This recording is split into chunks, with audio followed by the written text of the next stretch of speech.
Hello and welcome to day 3 of our transformation unit, and this is horizontal transformations. This section is supposed to be watched before 5 May 2nd. So today they're starting out, we want to graph two parent functions that we've talked about, and a parent function is basically a function that all the other graphs are related to. So I'm going to pull up a graph here. And there we go. And so now that I have something to work with here, I can graph a parent function. And the first one I'm going to graph is y equals x squared. And so I will pick values for x and plug them in. So -1, 0, and 1. So that's +1, 0, and +1. If I pick -2 and +2, I get 4 and 4. So I can plot these points now. The parent function in this case would be here, dot, and then something that looks like this. And you can see by the fact that when I go over 2 and I'm up 4, this thing gets curved really quick. So there is a graph of the parent function of the square root of x. Another parent function might be something like y equals the absolute value of x. Now this one is very similar to the square root of x. It's just that it doesn't grow as quickly as this one does. So if I go -2, -1, 0, 1, 2, those are my values. Plug them in. Absolute value of -2 is 2. I get 1, 0, 1, and 2. Just by doing absolute values, so I plot those points. Starts out the same with the same values, but you'll notice that what changes is when you start out at 2, it doesn't go up as quickly, so I end up with two straight lines that make the V shape. Instead of a U shape, it is a V shape. So absolute value is V, x squared is U-shaped, and then probably the only other one is the square root function that we didn't talk about. And the square root function, if you graph it, will look something like, it'll grow like that. So moving along here,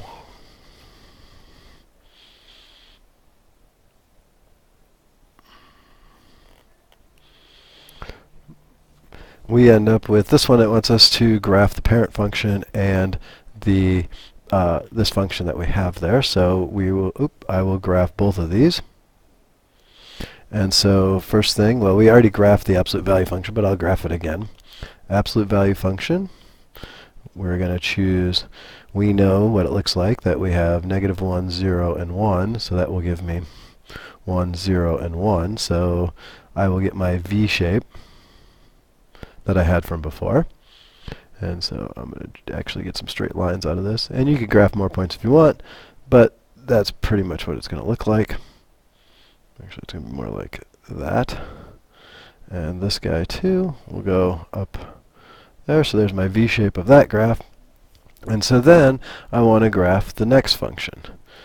Well, in this function, I have a 3 inside. So everything that I put in there, I have to add 3, then take the absolute value to. So I'm going to go something like this. And now there's some things I know about this function, and I know that I know, well, let's just start with our regular values. Oops, -0. -1, 0, and 1. -1, 0, and 1. So if I put -1 in here, I end up with -1 plus 3, which is 2, which gives me the absolute value 2. Put 0 in, I get 3. If I put 1 in, I get 4. So at -1, I'm at 2, which would be a point right there. And at 0, I'm at +3. And at 1, I'm at +4. So far, I don't see the V shape at all. I just see this thing as a straight line. So at this point, I've got to keep going, and I got to pick either side of this line. Well, if I know this thing's going to be a V shape, I'm going to assume that the V is going to head towards the line somewhere over here. Because if you notice, it's going down. If you follow my little pencil, it's going down this way. So I'm going to try -2 and -3 to see what, -3 to see what happens. So plugging in, and this may be the case every time. You may have to pick more points, so don't be afraid of that. If I put -2, I get 1. If I put -3, I get 0. And so basically what I've got here is my line continues on down. Now the question is it going to V back up over here, or is it going to keep going down? And so that's what we've got to figure out. So I'm going to try -4. And if I put negative 4 in, negative 4 plus 3 is negative 1, but when I take the absolute value, I get positive 1. So now you can see that this graph is going to keep going up. So sometimes you may not see the whole graph from the 3 points you pick. I know those are the points I told you to all pick. That's a good place to start, but sometimes you got to pick more. So if I put negative 5, I get positive 2, and now you can see the V shape forming, and you can see how many points I had to pick. So don't be afraid that you're going to that you're picking. Don't be afraid of picking more points than what's given to you. Or what you normally start out with. Now for this, what we notice is in the horizontal function, that in this translation, that this graph has been moved 1, 2, 3 units over. Now it looks like it should be going positive 3, but in a horizontal translation, when the transformation of positive 3 is inside the function, it goes the opposite direction. So this is back negative 3. So it's the exact same function as what you saw over here in black, but it's just moved 3 units to the left. So will that hold true for this function, the squared function? So the first thing I'm going to do is I'm going to graph x squared, so y equals x squared. And I'm going to pick I can pick the easy points of negative 1, 0, and 1, and I get 1, 0, and 1. Now don't be fooled that that looks like the absolute value function, but I know a little bit more about this because I could go negative 2 and 2, and you guys have seen enough of this at this point that you probably knew these points already. So I get this U-shaped graph that looks like this. Now, just from experience and from doing this, one thing that will happen is whenever you see a function that is like x squared like this, you'll get the same graph. The question is, where is it placed? So now we're going to try this function and see what happens if I plug some values in. So again, like I said, try negative 1, 0, and 1 and plug them in. So if I plug negative 1 in, I get negative 3, and I square that, it becomes positive 9. If I put 0 in, I get negative 2 squared, which is 4, and if I put 1 in, I get 1. So you'll notice at negative 1, I'm at 9, which I think is right there. If I'm at 0, I'm up 4, which would be right there. At 1, I'm at 1. And so you can see that my graph is kind of falling. I bet if I pick the next point over, if I pick 2, I will probably get this thing to touch 0 or cross it or something like that. So putting 2 in, you'll see that I get 0 inside and squared. So again, I didn't have enough points, so I get this point right here. And now hopefully this graph will start curving back up, and if you're doing your math, so as you can see, I have to pick more points than those original 3. Putting 3 in, I get 3 minus 2, which is 1. 1 squared is 1. My graph is starting to ascend again, go back up. 4 minus 2 is 2. 2 squared is 4.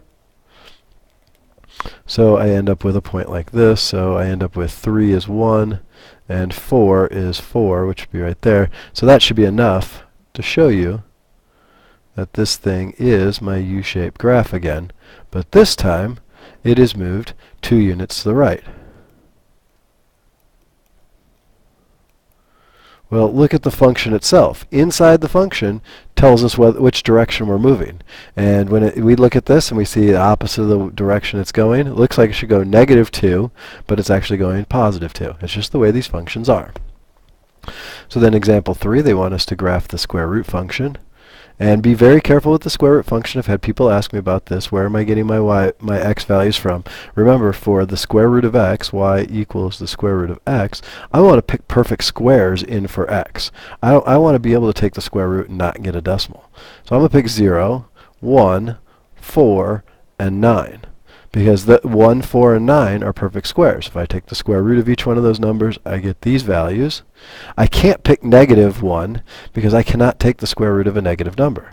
So I don't want negatives, and that's going to be the trick to this guy over here, is that we do not want negatives for that. So we got to pick a number, and we'll talk about that in just a second. So let me first graph the square root function. There's 0, 0, 1, 1, 4, 2, and 9, 3. So here's my original square root function, and I'm just telling you right now that this function will look exactly the same, and what we're supposed to be getting out of this is that these functions will be the same, just moved up or down or left or right or something like that. And that's the whole idea of translations, is that the graph will look the same, we just are changing its placement. So now when I deal with the function that's up there, what number do I need to put in for x so that I don't get a negative number? Well, 0 is okay, but I don't want a negative number. I don't want to put in 1 because I'm going to get negative 4 under there. I don't want to put in 2 because I'm going to get negative 3. So I'm going to start with 5. 5 under there makes that 0, which means I can take the square root of it. If I put 6 under there, 6 minus 5 is 1. I can take the square root of 1 and get 1.